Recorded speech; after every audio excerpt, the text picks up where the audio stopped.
സ്വാഗതം. കാണാത്തതും കേൾക്കാത്തതും. ട്രംപ് കുറ്റമറ്റവനല്ല. എതിരാളികൾ അമേരിക്കയിൽ ധാരാളം. അതിലേറെ പേർ യൂട്യൂബ് ചാനലും തുറന്ന് ഇവിടെയുണ്ട് ട്രംപിനെ വ്യക്തിഹത്യ ചെയ്യുവാൻ. ഇന്ത്യൻ ജനതയ്ക്ക് ദോഷകരമാകുന്ന തീരുമാനം ട്രംപ് എടുത്തതിൽ ന്യായമായ പ്രതിഷേധവും രോഷവും നമുക്കുണ്ട്. പക്ഷേ ന്യായവും അന്യായവും ഏകപക്ഷീയമല്ല. റഷ്യൻ എണ്ണ കുറഞ്ഞ വിലയ്ക്ക് വാങ്ങിയിട്ടും രാജ്യത്തെ പെട്രോൾ വില ഒരിക്കലും കുറയാത്തത് എന്ത് എന്ന ചോദ്യത്തിന് ആര് ഉത്തരം തരും? ഇക്കാര്യം അമേരിക്ക ചൂണ്ടിക്കാട്ടുമ്പോൾ ഞങ്ങളുടെ പോലീസ് ഞങ്ങളെ തല്ലിയാൽ നിങ്ങൾക്ക് എന്നാ കോൺഗ്രസ് എന്ന് പാടിയിരിക്കാൻ എല്ലാവരും ഭരണകക്ഷി അംഗങ്ങളല്ല. എണ്ണയുടെ ലാഭമെടുക്കുന്ന ഇന്ത്യൻ കുത്തകകൾ സർക്കാരിന് പ്രിയങ്കരായതുകൊണ്ട് ആ കുത്തകകളെ ന്യായീകരിക്കുന്ന നിരവധി പേർ കമന്റർമാരുടെ ഗാലറിയിലുണ്ട്. പക്ഷേ ഇന്ത്യക്കാർ മുഴുവൻ അവരുടെ താല്പര്യം അക്കൂട്ടർക്ക് കാഴ്ച വച്ചിട്ടില്ല. താരിഫിൻ്റെ സാമ്പത്തിക പ്രത്യാഘാതങ്ങൾ കാലവും വിദഗ്ധരും വിശദമായി പറഞ്ഞു തരും. യൂട്യൂബർമാരുടെ മുറിവൈദ്യം ആളെ കൊല്ലിയാകാതിരിക്കട്ടെ. അമേരിക്കയുടെ വിസ തീരുമാനമടക്കം കർശന നടപടികൾ ഇന്ത്യക്കാരെ ബാധിക്കും. പക്ഷേ അത് അവസരമായി എടുത്ത് സ്വയം പര്യാപ്തതയിലേക്ക് വളരുവാൻ രാജ്യത്തെ നയിക്കേണ്ടത് ഭരണാധികാരികളാണ്. ഇന്ത്യക്കിത് വിഷമഘട്ടം തന്നെയാണ്. അത് അംഗീകരിക്കാതെ വിടുവായത്വവും വർഗീയ പൊങ്ങച്ചവും പറയുന്ന മാധ്യമങ്ങളുടെ അഹന്ത ജനങ്ങൾക്ക് ഓക്കാനമുണ്ടാക്കുന്നു. ഒരു വ്യാപാര തർക്കത്തിൽ ഇന്ത്യക്കെതിരായി എന്നതുകൊണ്ട് ട്രംപിനെ നിന്ദിക്കുവാനും കടന്നാക്രമിക്കുവാനും ഇവിടെ എല്ലാവരും ബാധ്യസ്ഥരല്ല. അത് ചെയ്താലേ ദേശസ്നേഹിയാകൂ എന്നത് ആരുടെ നിയമമാണ്? ജാതിയും മതവും നോക്കി ദേശസ്നേഹം വിധിക്കുന്ന ചുരുക്കം ചിലർ ക്രൈസ്തവരുടെ ദേശസ്നേഹം ചോദ്യം ചെയ്യുമ്പോൾ അവരെ ചിലത് ഒരിക്കൽ കൂടി ഓർമ്മിപ്പിക്കുന്നു. ആദ്യം അവർ ഇന്ത്യക്കെതിരെ ചാരപ്പണി ചെയ്ത് പണവും നേട്ടവും ഉണ്ടാക്കിയവരുടെ പട്ടികയെടുത്ത് ജാതി മതങ്ങൾ പരിശോധിക്കുക.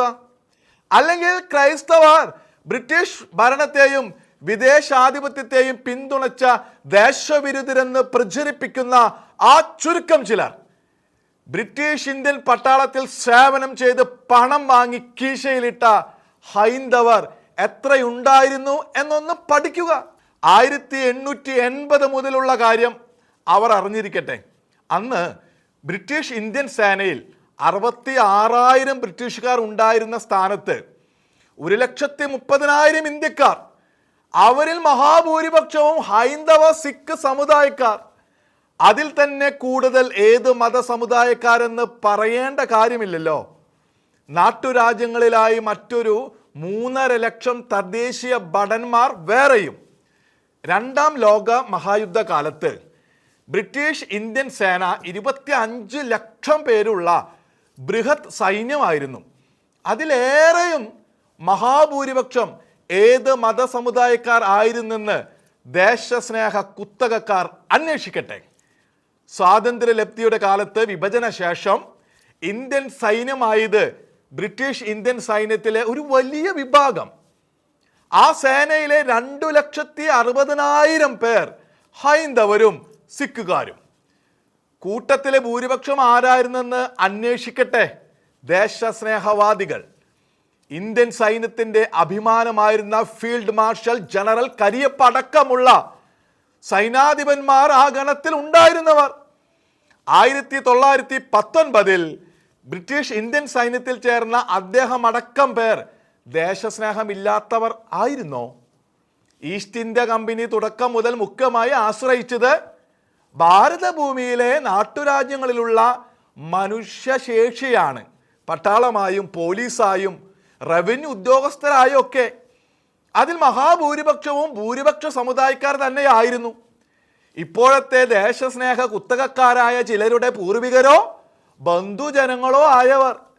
അവരാണ് സ്വാതന്ത്ര്യ സേനാനികളെ കോൺഗ്രസ്സുകാരെയും മറ്റും പീഡിപ്പിച്ചതും ദ്രോഹിച്ചതും ഇല്ലായ്മ ചെയ്തതും. അതെ, ഇന്നത്തെ ദേശസ്നേഹ പരദൂഷണക്കാരുടെ മുൻഗാമികൾ. അവരുടെ സഹകരണവും ഇന്നാട്ടിലെ മതക്കാരായ നാടുവാഴികളുടെ പരസ്പര വഞ്ചനയും ഒറ്റുകൊടുക്കലും ഗൂഢാലോചനയും ഇല്ലായിരുന്നെങ്കിൽ ബ്രിട്ടീഷുകാർ ഇവിടെ ആധിപത്യം ഉറപ്പിക്കില്ലായിരുന്നു. ബ്രിട്ടീഷുകാർ മുഗളരെ പോലെ പരദേശി സേനയെ കൊണ്ടല്ല ഇന്ത്യ പിടിച്ചത്, ദേശസ്നേഹക്കാരുടെ പൂർവികരുടെ സഹകരണം കൊണ്ടാണ്. ചരിത്രത്തിൻ്റെ ഗതിയിൽ ഇത്തരം പലതും ഉണ്ടാകും.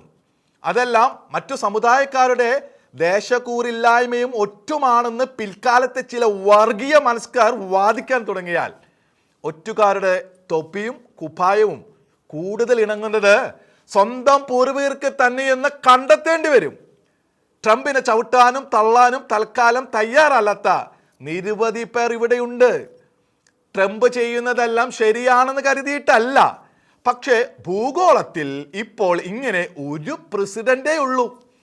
കുടിയേറ്റക്കാരുടെ മതധാർഷ്ട്യത്തെ പരസ്യമായി നേരിടുന്ന പ്രസിഡന്റ്, യൂറോപ്പിന്റെ മതേതര കാപിടിത്തത്തെ തള്ളിപ്പറയുവാനും യേശുക്രിസ്തുവിലുള്ള വിശ്വാസം ഉയർത്തിപ്പിടിക്കുവാനും തയ്യാറായ പ്രസിഡന്റ്, കുടിയേറാൻ അനുമതി ലഭിച്ചവർ നിർമ്മിച്ച മോസ്കിനു മുമ്പിലെ പൊതുനിരത്തിലൂടെ നടക്കണമെങ്കിൽ അമേരിക്കൻ സ്ത്രീകൾ പർദ്ദയിടണം പോലും. ഇങ്ങനെ അഹന്തയോടെ കൽപ്പിച്ച് കലാപമുണ്ടാക്കിയവരെ അടിച്ചമർത്താൻ ഭൂഗോളത്തിൽ ഒരു പ്രസിഡന്റേ ഉള്ളൂ.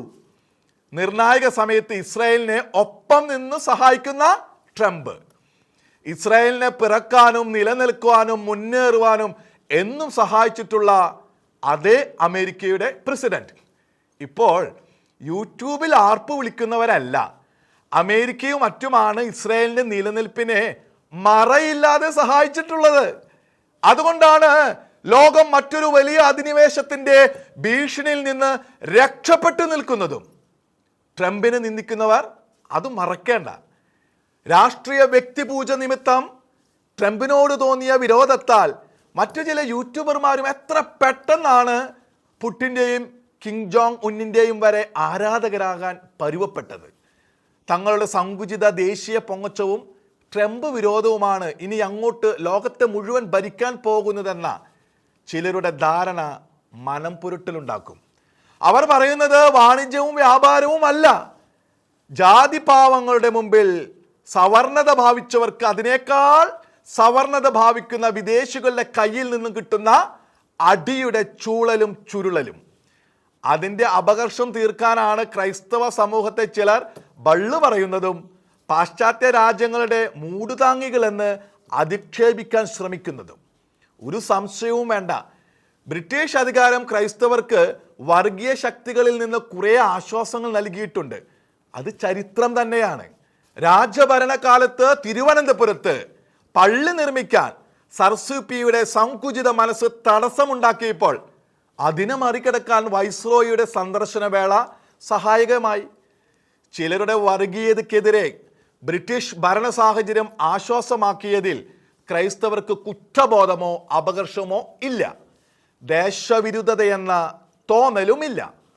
ബ്രിട്ടീഷ് ഭരണവും പാശ്ചാത്യ ബന്ധവും വന്നിരുന്നില്ലെങ്കിൽ ഇവിടെ ഭൂരിപക്ഷം ജനങ്ങളും ജാതി ദുഷ്ടതയുടെ ഇരകളും അപരിഷ്കൃതരും അടിമകളും മുറിവൈദ്യത്തിന്റെ ഇരകളുമായി കഴിയുമായിരുന്നു എന്ന വസ്തുത വിവരിക്കുന്ന ക്രൈസ്തവ പ്രഘോഷകരെ കടന്നാക്രമിച്ചിട്ട് കാര്യമില്ല.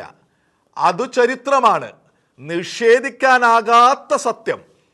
ഇനി ഓർമ്മിക്കേണ്ടതില്ലാത്ത അതൊക്കെ വീണ്ടും ഓർമ്മയിൽ കൊണ്ടുവരുന്നത് ക്രൈസ്തവ മിഷണറിമാരെ ആക്രമിക്കുകയും നിന്ദിക്കുകയും ട്രംപിന്റെ പ്രസക്തി പറയുന്നവരെ ആക്ഷേപിക്കുകയും ചെയ്യുന്നവരാണ്. വ്യാപാര തർക്കത്തെ അതിൻ്റെ വെളിച്ചത്തിൽ കാണാതെ വ്യക്തിപൂജയുടെ ആവേശത്താൽ വെല്ലുവിളിക്കുമ്പോൾ തെളിയുന്നത് അവരുടെ കാപട്യം. ട്രംപും താരിഫും പുല്ലാണെങ്കിൽ എന്തിനീ യൂട്യൂബർമാരുടെ വെപ്രാളവും നിലയ്ക്കാത്ത അട്ടഹാസവും പ്രചാരണവും? പുല്ലായി കരുതി അവഗണിച്ചാൽ പോരെ? ഉചിതമായ തീരുമാനങ്ങൾ എടുക്കാൻ ഭരിക്കുന്നവരെ സ്വസ്ഥമായി വിട്ടാൽ പോരെ? അപ്പോൾ അതല്ല കാര്യം. ട്രംപ് കിടുങ്ങി നടുങ്ങി ഒടുങ്ങി എന്നൊക്കെ വിളിച്ചു പറയുന്നവരുടെ ഉള്ളിൽ എന്തൊക്കെയോ കിടുക്കം, രോദനവും നിലവിളിയും മുറവിളിയും എത്ര വേണമെങ്കിലും ആകാം. അതിൻ്റെ പേരിൽ സൈബറിടം മലീമസമാക്കുന്നതിലേ ഉള്ളൂ വിയോജിപ്പ്. കാണാത്തതും കേൾക്കാത്തതും അടുത്ത ആഴ്ച ഇതേ സമയം.